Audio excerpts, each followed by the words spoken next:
നമസ്കാരം, എല്ലാവർക്കും ആമീസ് ഫുഡ് കോർട്ടിലേക്ക് സ്വാഗതം. എൻ്റെ പേര് സുമിത. അപ്പോൾ ഇന്ന് ഞാൻ വന്നിരിക്കുന്നത് കപ്പ വെച്ചിട്ട് റെഡിയാക്കുന്ന ഒരു അടിപൊളി കറിയുടെ റെസിപ്പി ആയിട്ടാണ്. ഇത് കറിയുടെ കൂടെയും അല്ലാതെ തന്നെയും കഴിക്കാൻ നല്ല ടേസ്റ്റാണ് കേട്ടോ. അപ്പോൾ വളരെ ഈസിയാണ് ഇത് റെഡിയാക്കാൻ വേണ്ടിയിട്ട്. അപ്പോൾ അതെങ്ങനെയാണ് റെഡിയാക്കുന്നതെന്നും കൂടി നമുക്ക് നോക്കാം. അപ്പോൾ നമുക്ക് നമ്മുടെ കപ്പ കറി റെഡിയാക്കാൻ തുടങ്ങിയാലോ. അപ്പോൾ അതിന് വേണ്ടിയിട്ട് ഇന്നൊരു കുക്കറാണ് ഞാൻ എടുത്തിരിക്കുന്നത്. അതിലേക്ക് നമുക്ക് കപ്പ നല്ലപോലെ ക്ലീൻ ചെയ്ത് ചെറിയ ചെറിയ പീസസ് ആയിട്ട് കട്ട് ചെയ്തത് ഇട്ട് കൊടുക്കാം. 1 കിലോ കപ്പയാണ് കേട്ടോ ഞാൻ എടുത്തിരുന്നത്. അത് മൊത്തത്തിൽ അങ്ങ് കുക്കറിലേക്ക് ഇട്ട് കൊടുത്തിട്ടുണ്ട്. അപ്പോൾ ഇത് നിങ്ങൾക്ക് കറിയുടെ കൂടെ കഴിക്കാം, അതല്ലെങ്കിൽ ഇത് തനിയെ കഴിക്കാൻ തന്നെ നല്ല ടേസ്റ്റാണ് കേട്ടോ. ഒരു കറിയില്ലാതെ തന്നെ കഴിക്കാനും ഇത് നല്ല ടേസ്റ്റാണ്. അപ്പോൾ നമ്മൾ ഇതിലേക്ക് ഈ ഒരു കപ്പ വേവിക്കുന്ന കൂട്ടത്തിൽ തന്നെ എല്ലാ ഇൻഗ്രീഡിയൻസും ചേർത്ത് വേവിക്കുകയാണ്. വളരെ ഈസിയാണ് റെഡിയാക്കാൻ വേണ്ടിയിട്ട് കേട്ടോ. അപ്പോൾ ഒരു വലിയ ഇഷ്ടം ഇഞ്ചി നീളത്തിലരിഞ്ഞത്, 2 വലിയ പച്ചമുളക് നെടുകെ കീറിയത് ഇട്ട് കൊടുത്തിട്ടുണ്ട്. പച്ചമുളകിൻ്റെ അളവ് നിങ്ങളുടെ എരിവിനനുസരിച്ച് വേണം ചേർത്ത് കൊടുക്കാൻ വേണ്ടിയിട്ട്. ഇപ്പോൾ നല്ല എരിവുള്ള കറികളുടെ കൂടെയാണ് ഇത് കഴിക്കുന്നതെങ്കിൽ നിങ്ങൾക്ക് വേണമെങ്കിൽ മുളക് ചേർത്തില്ലെങ്കിലും കുഴപ്പമില്ല. അതേപോലെ തന്നെ മീഡിയം സൈസിലുള്ള ഒരു സവാള നീളത്തിലരിഞ്ഞതും കൂടി ഇട്ട് കൊടുത്തിട്ടുണ്ട്. കുറച്ചധികം തന്നെ കറിവേപ്പിലയും കൂടി ചേർത്ത് കൊടുത്തിട്ടുണ്ട്.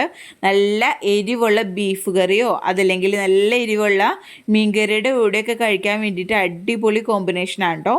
അടിപൊളിയാണ്. അതല്ല കറികളൊന്നും ഇല്ലെങ്കിൽ തന്നെ വെറുതെ ഈ ഒരു കപ്പക്കറി കഴിക്കാൻ വേണ്ടിയിട്ടും നല്ല ടേസ്റ്റാണ്. ഒരു 1/4 ടീസ്പൂൺ അളവിൽ മഞ്ഞൾപ്പൊടിയും ആവശ്യത്തിനുള്ള ഉപ്പും കൂടി ചേർത്ത് കൊടുത്തിട്ടുണ്ട്. ഇനി ഇത് കപ്പയായിട്ട് നല്ല പോലെ അങ്ങ് മിക്സ് ചെയ്തെടുക്കാം കേട്ടോ. നല്ല പോലെ മിക്സ് ചെയ്തെടുക്കാം. കുറച്ചൊരു കുഴമ്പ് രൂപത്തിലുള്ളൊരു പരുവത്തിലാണ് നമ്മുടെ ഈ ഒരു കപ്പ കറി ഇരിക്കുന്നത്. അത്യാവശ്യം കപ്പ നല്ലപോലെ വെന്ത് കിട്ടുകയും വേണം. നമ്മുടെ കപ്പപ്പുഴുക്ക് പോലെ എന്ന് പറയാൻ നമ്മളിതിലേക്ക് തേങ്ങയൊന്നും ചേർക്കുന്നില്ല. പക്ഷേ ആ ഒരു കപ്പപ്പുഴുക്കിൻ്റെ പരുവാണ്. നമ്മൾ കപ്പയൊക്കെ നല്ലപോലെ വെന്ത് വരുന്നൊരു പരുവാണല്ലോ നമ്മുടെ കപ്പപ്പുഴുക്ക്. അപ്പോൾ നിങ്ങൾക്ക് ഇപ്പോൾ വീഡിയോ മൊത്തം കാണുമ്പോൾ മനസ്സിലാവും എന്താണ് ഞാൻ ഉദ്ദേശിച്ചതെന്ന്. അപ്പോൾ നല്ലപോലെ ഇതങ്ങ് വേവിച്ചെടുക്കണം. അപ്പോൾ ഇതിലേക്ക് ആവശ്യത്തിന് വെള്ളം ഒഴിച്ചു കൊടുക്കുക. അപ്പോൾ ഞാൻ ഈ ഒരു കപ്പയുടെ നികപ്പ് തന്നെ വെള്ളം ഒഴിച്ച് ആണ് വേവിക്കുന്നത് കേട്ടോ. ഞാൻ പറഞ്ഞില്ലേ, കുറച്ച് കുറുകിയും കുറച്ച് ഉടഞ്ഞൊക്കെ ഒരു പരുവത്തിലുള്ളൊരു പരുവാണ് നമ്മുടെ ഈ ഒരു കപ്പക്കറിയുടെ. അപ്പോൾ നികപ്പ് തന്നെ വെള്ളം ഒഴിച്ച് കൊടുക്കാൻ ശ്രദ്ധിക്കാം കേട്ടോ. ഇനി ഇത് മൂടി വെച്ചിട്ട് ആദ്യം ഹൈ ഫ്ലെയിമിൽ വെച്ചിട്ട് ഒരു വിസിലടിക്കാം. അത് കഴിഞ്ഞിട്ട് മീഡിയം ഫ്ലെയിമിലേക്ക് മാറ്റിയിട്ട് 2 വിസിലാണ് അടിക്കുന്നത്. എന്നിട്ട് അതിൻ്റെ ഫുൾ പ്രഷർ പോയതിന് ശേഷം ഓപ്പൺ ചെയ്യാം കേട്ടോ.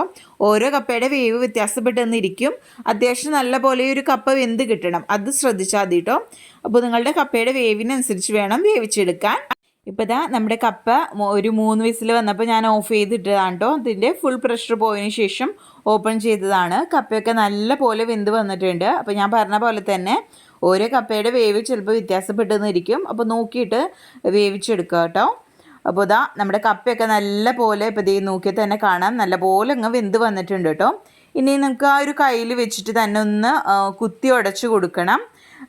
അപ്പോഴാണ് ഒരു കറക്റ്റ് പരുവം കിട്ടുകയുള്ളൂ കേട്ടോ. ഈ ഒരു കറി ശരിക്കും നല്ല ചൂടോടുകൂടി തന്നെ കഴിക്കാനാണ് ടേസ്റ്റ്. ചൂടാറിക്കഴിഞ്ഞാൽ അത്രയ്ക്ക് ടേസ്റ്റ് കാണത്തില്ല. ചൂടോടുകൂടി കഴിക്കുമ്പോൾ ഒരു പ്രത്യേക സ്വാദ് തന്നെയാണ് കേട്ടോ.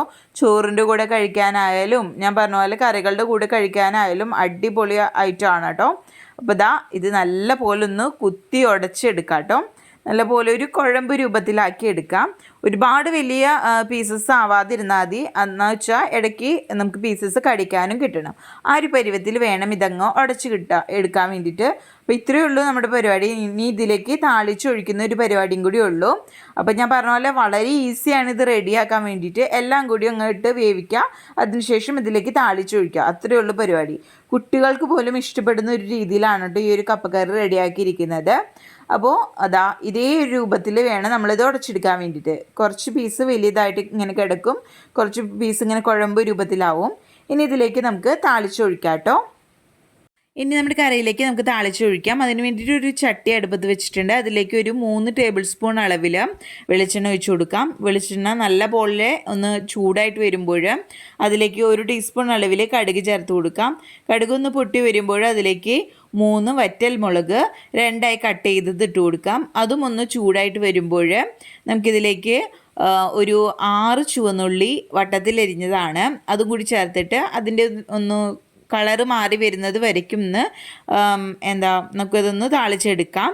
ചെറുതായിട്ട് അതിൻ്റെ കളറൊക്കെ ഒന്ന് മാറി വരുമ്പോൾ നമുക്കിതിലേക്ക് കുറച്ചധികം തന്നെ കറിവേപ്പിലയും കൂടി ചേർത്തിട്ട് പെട്ടെന്ന് തന്നെ നമ്മുടെ കറിയിലേക്ക് അങ്ങ് ഒഴിച്ചു കൊടുക്കാം കേട്ടോ. അപ്പോൾ ഇത്രയേ ഉള്ളൂ. ഇത്ര സിമ്പിളായിട്ട് ഉണ്ടാക്കാൻ പറ്റുന്ന ഒരു കറിയാണ്. എല്ലാവർക്കും ഇത് എന്തായാലും ഇഷ്ടപ്പെടുമെന്നുള്ളത് തീർച്ചയായിട്ടുള്ള കാര്യമാണ്. നിങ്ങൾ ഒരിക്കലെങ്കിലും ഇത് ഉണ്ടാക്കി നോക്കിയാൽ തീർച്ചയായിട്ടും ഇതിൻ്റെ ഒരു ഫാനായിട്ട് മാറും. ഇടയ്ക്ക് കപ്പ് കിട്ടുമ്പോഴൊക്കെ നിങ്ങൾ ഇങ്ങനെ തന്നെ ഉണ്ടാക്കാനേ ശ്രമിക്കുള്ളൂ. അത്രയ്ക്കും ടേസ്റ്റാണ് കേട്ടോ. അപ്പോൾ ഇത് എല്ലാവർക്കും ഇഷ്ടപ്പെട്ടെന്ന് വിചാരിക്കുന്നു. അപ്പോൾ വീഡിയോ ഇഷ്ടപ്പെട്ടാൽ ലൈക്ക് ചെയ്യുക. ആദ്യമായിട്ട് വീഡിയോ കാണുന്നവർ ആരെങ്കിലും ഉണ്ടെങ്കിൽ ചാനൽ സബ്സ്ക്രൈബ് ചെയ്യാനും മറക്കരുത്. വീഡിയോ നിങ്ങളുടെ ഫ്രണ്ട്സും റിലേറ്റീവ്സും ഒക്കെ ആയിട്ട് വീഡിയോ ഷെയർ ചെയ്യാനും മറക്കരുത്. അപ്പോൾ നിങ്ങളിത് ട്രൈ ചെയ്ത് നോക്കിയിട്ട് അഭിപ്രായമൊക്കെ താഴെ കമൻറ്റ് ബോക്സിൽ അറിയിക്കാനും മറക്കരുത് കേട്ടോ. അപ്പോൾ ചൂടോടുകൂടി തന്നെ ഇത് കഴിക്കാൻ ശ്രദ്ധിക്കാം കേട്ടോ. അപ്പോൾ ഇത്രയേ ഉള്ളൂ. അടുത്ത അടിപൊളി വിഭവങ്ങളായിട്ട് വരുന്നത് വരയ്ക്കും ബായ്. താങ്ക്